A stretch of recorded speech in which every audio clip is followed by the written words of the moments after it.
میرے محترم، یہ شعبان کا مہینہ جو ہمیں ملا ہے، یہ شعبان کے مہینے کے متعلق نبی پاک صلی اللہ علیہ وسلم کی حدیث ہے. وہ فرماتے ہیں کہ شعبان شہری و رمضان شہر اللہ. یہ شعبان کا مہینہ یہ میرا مہینہ ہے، اور یہ رمضان کا مہینہ وہ اللہ کا مہینہ ہے. کیا مطلب ہوا؟ فرمایا کہ وہ ذات جو نبی آخر الزماں ہے، وہ ذات جو سید الرسل ہے، وہ ذات جو خاتم الانبیاء ہے، وہ ذات جو ساری چیزوں کے متعلق اللہ نے فرمایا کہ وجہ تخلیق کون رکھا ہے، وہ ذات جس کے لیے اس دنیا کے نظام کو بنایا گیا، وہ ذات جس کے لیے اس دنیا کے نظام کو سجایا گیا، وہ ذات جس کے واسطے اللہ جنت کو سجا رہا ہے، وہ ذات جو سید الرسل ہے، جو خاتم الانبیاء ہے، وہ ذات یہ فرما رہی ہے کہ شعبان الشہری، یہ شعبان میرا مہینہ ہے. اب ذرا سمجھیں کہ جو ذات کی اتنی اہمیت ہو کہ اللہ کے مقام کے بعد ان کا مقام ہو، اور جہاں جہاں اللہ کا نام لیا جا رہا ہے وہاں اس ذات کا نام بھی لیا جا رہا ہو. اگر ہم غور کریں، کلمہ طیبہ میں دیکھیں، لا الہ الا اللہ محمد رسول اللہ، تکبیرات میں دیکھیں، اذان میں دیکھیں، جہاں اللہ اکبر اللہ اکبر کی صدائیں ہیں وہاں یہ بھی کہا گیا کہ اشہد ان لا الہ الا اللہ واشہد ان محمد رسول اللہ.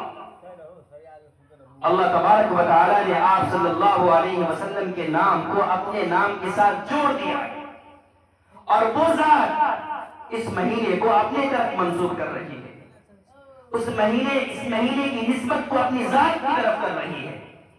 اس حدیث سے معلوم ہو جاتا ہے کہ اس مہینے کی فضیلت ہے. اسی بنیاد پر اللہ کے نبی صلی اللہ علیہ وسلم نے اس مہینے کو اپنی ذات کی طرف منسوب کیا. قرآن کریم کے اندر اللہ تبارک و تعالیٰ نے جہاں حامیم والکتاب المبین فرمایا، نبی پاک صلی اللہ علیہ وسلم کی حدیث میں جہاں ہے کہ قوموا لیلہا وصوموا نہارہا، کہ اس رات اللہ کی عبادت کرو، اس کی صبح میں روزہ رکھو. میرے محترم، یہ تمام حدیثوں کو اگر غور سے دیکھا جائے تو گرچہ علماء محدثین نے فرمایا کہ یہ حدیث ضعیف درجے میں ہے، لیکن فضیلت اس سے معلوم ہو رہی ہے، کیونکہ ضعیف حدیث فضائل کے باب میں اس معمول بھی ہوا کرتا ہے، یعنی اس پر عمل کیا جاتا ہے. اسی بنیاد پر ہمیں اور آپ کو چاہیے کہ اس رات کی ہم قدردانی کریں، اس کی فضیلت کو ہم سمجھیں. میرے محترم، اللہ کے نبی صلی اللہ علیہ وسلم کی جہاں حدیث ہے اس رات عبادت کیا جائے، وہاں یہ بھی کہا گیا کہ میرے محترم اس عبادت کو ضروری نہ سمجھا جائے. مطلب یہ ہوا کہ اس عبادت کو ضروری سمجھ کر کیا جائے کہ اگر ہم عبادت نہیں کریں گے تو اللہ تبارک و تعالی ہمیں گناہ دے گا، یا اللہ تبارک و تعالی ہم سے ناراض ہو جائے گا، یا اللہ کی ناراضگی ہماری مقدر بن جائے گی. فرمایا ایسا کچھ نہیں ہے، عبادت کیجیے، لیکن عبادت کو خاص کر دینا، کسی عبادت کے ساتھ کی یہی عبادت کرنی ہے کہ نماز ہی پڑھنا ہے، یا تہجد ہی پڑھنا ہے، یا قرآن پاک کی تلاوت ہی کرنی ہے، یا اللہ کے سامنے سجدہ ہی کرنا ہے، یا اللہ کی باتیں ہی سننی ہے. ایسا کچھ نہیں ہے. ہمیں جو بھی توفیق مل رہا ہو ہم خوش دلی سے کر لیں، خوش مزاجی سے کر لیں، اللہ تبارک و تعالی ہماری عبادت کو قبول کر لے. اور عبادت کو ضروری سمجھ کر کیا جائے، اور جو نہیں کر رہا ہے اس کے اوپر کار و تشریح کیا جائے، اس کا مذاق اڑایا جائے، یا اس کو بد نظری سے دیکھا جائے، جو بدگمانی سے دیکھا جائے، تو فرمایا کہ ایسا نہیں کیا جاتا ہے، بلکہ جو چیز امر مستحسن ہے، یعنی جو چیز مستحب ہے، اس چیز کے کرنے پر ثواب ہے اور نہ کرنے پر کوئی گناہ نہیں. میرے محترم، حضرت مولانا اشرف علی تھانوی رحمہ اللہ وہ فرماتے ہیں کہ ہمارے یہاں یہ معمول تھا کہ ہم اس رات میں وعظ و نصیحت کا پروگرام سجایا کرتے تھے. اس طرح ہم اور آپ بیٹھے ہوئے ہیں. فرمایا کہ ہمارے یہاں یہ معمول تھا کہ ہم لوگ وعظ و نصیحت کا پروگرام سجایا کرتے تھے، اور وہ اسی بنیاد پر کہ جب اللہ کی باتیں سنیں گے تو اجتماعیت کے ساتھ بیٹھ کر جاگنا آسان ہو جاتا ہے. لیکن اسی چیز کو ضروری سمجھ لیا جائے کہ ضروری ہے کرنا، اگر نہیں کریں گے تو اللہ ناراض ہو جائے گا، تو یہ چیز پھر بدعت میں شمار ہو جاتی ہے. بہرحال اللہ کے نبی صلی اللہ علیہ وسلم کی اس حدیث سے یہ بات سمجھ میں آ رہا ہے کہ اس رات کی فضیلت ہے، اس مہینے کی فضیلت ہے، لیکن ضروری نہ سمجھا جائے وہ زیادہ بہتر ہے۔ میرے محترم، اس رات میں بے شمار بدعات و خرافات ہمارے معاشرے میں یا ہمارے ماحول میں یا ہمارے اندر یہ چیزیں رچ اور بس گئی ہیں۔ بہت سارے بدعات و خرافات ہیں، چند چیزوں کو میں انشاءاللہ بیان کروں گا، اور اس چیز پر اس نیت کے ساتھ یہ انشاءاللہ ہم اور آپ اس پہ عمل بھی کریں گے۔ میرے محترم، بدعات کو ختم کرنا یہ ہماری اور آپ کی ذمہ داری ہے۔ فرمایا کہ بدعات ایک ایسی گمراہی ہے، ایک ایسا اندھیرا ہے کہ انسان کو وہ گمراہی، وہ اندھیرا جہنم کی طرف لے جاتی ہے۔ اور عموماً ایسا ہوتا ہے کہ جب جمعہ کے دن امام صاحب خطبہ دیتے ہیں تو خطبہ کے درمیان کچھ سطریں تلاوت کرتے ہیں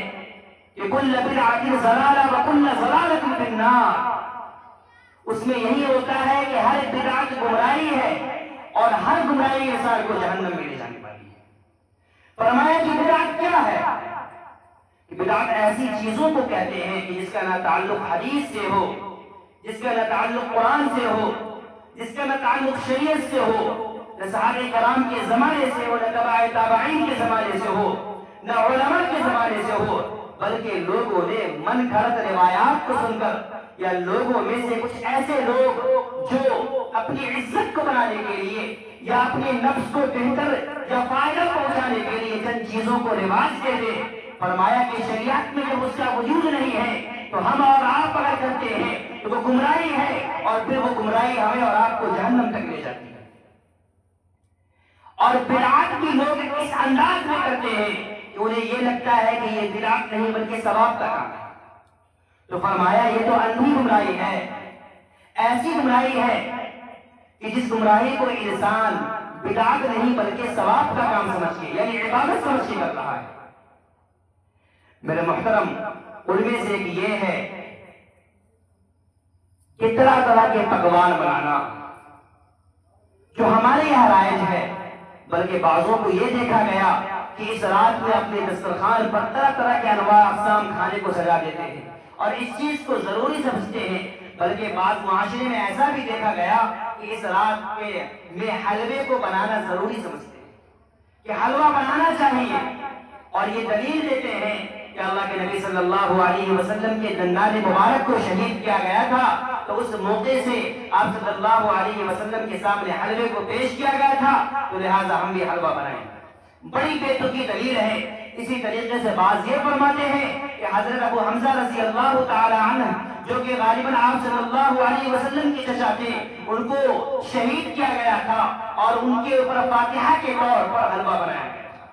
لہٰذا ہم بھی بنائیں۔ میرے مطلب افسوس کی بات ہے یہ دونوں واقعے کا تعلق اس مہینے سے ہے ہی نہیں، بلکہ دونوں واقعہ کا تعلق یہ شوال سے ہے، یعنی جو عید کا دن ہوگا اس سے جو مہینہ شروع ہوتا ہے اس مہینے سے دونوں واقعہ کا تعلق ہے۔ اب ذرا سوچنے کی بات ہے کہ جس چیز کا تعلق اس رات سے اس مہینے سے ہے ہی نہیں، یا جس چیز کا تعلق شریعت سے ہے ہی نہیں، یا جس چیز کا تعلق اصول حدیث سے یا اصول فقہ سے یا اسلام سے یا ہے ہی نہیں، یا جس چیز کا تعلق سنت سے ہے ہی نہیں، جب اللہ کے نبی صلی اللہ علیہ وسلم 63 سال ہمارے درمیان زندہ رہے اور انہوں نے کبھی بھی ایسا نہیں کیا، تو ہم اور آپ کیا ہیں جو ان کے نہ کرنے کے باوجود کر رہے ہیں؟ اللہ کے نبی صلی اللہ علیہ وسلم کی نافرمانی ہے اور یہ کھلی گمراہی ہے۔ اس لیے ہمیں اور آپ کو چاہیے ان چیزوں سے خود کو بچائیں، اپنے اہل و عیال کو بچائیں اور اپنے خاندان کو، اپنے معاشرے کو بچائیں۔ میرے محترم، وہ اس بنیاد پر ہے کہ آج ہمارے زمانے میں یہ چیزیں اگر اس حد تک جاری ہے تو وہ وقت دور نہیں کہ جب کچھ سال گزر جائے تو پھر جو ہماری آنے والی نسلیں رہیں گی وہ اس چیز کو اور ضروری سمجھیں گی اور دین کا حصہ اور شریعت کا حصہ سمجھ کر کریں گے۔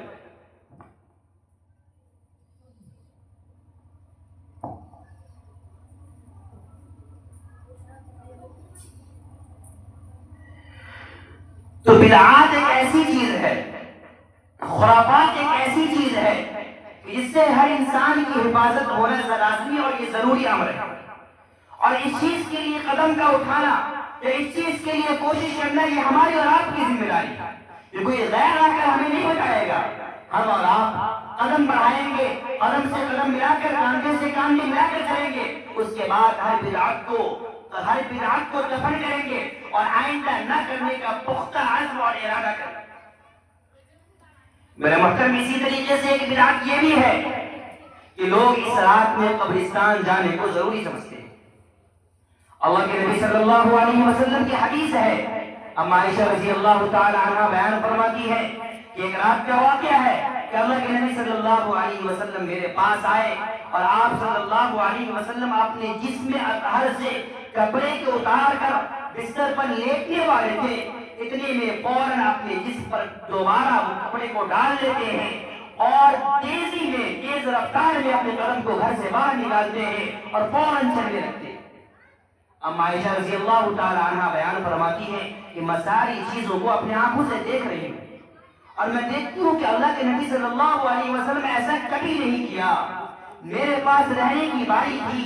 لیکن آج ایسا کیوں کر رہے ہیں؟ عورت تھی، ذہن میں بات آنا لازمی تھا، ان کو یہ خیال، یہ گمان ہونے لگا کہیں ایسا تو نہیں کہ میری باری میں کہیں اور دوسری اہلیہ کے پاس جا رہے ہیں۔ وہ فرماتی ہے کہ میں آپ صلی اللہ علیہ وسلم کے پیچھے پیچھے چلنے لگی اور میں دیکھتی ہوں کہ اللہ کے نبی صلی اللہ علیہ وسلم قبرستان میں جا کر کھڑے ہیں اور اپنی ساری امت کو لیے دعائیں مغفرت کر رہے ہیں، ساری امت کے لیے دعائیں مغفرت کر رہے ہیں۔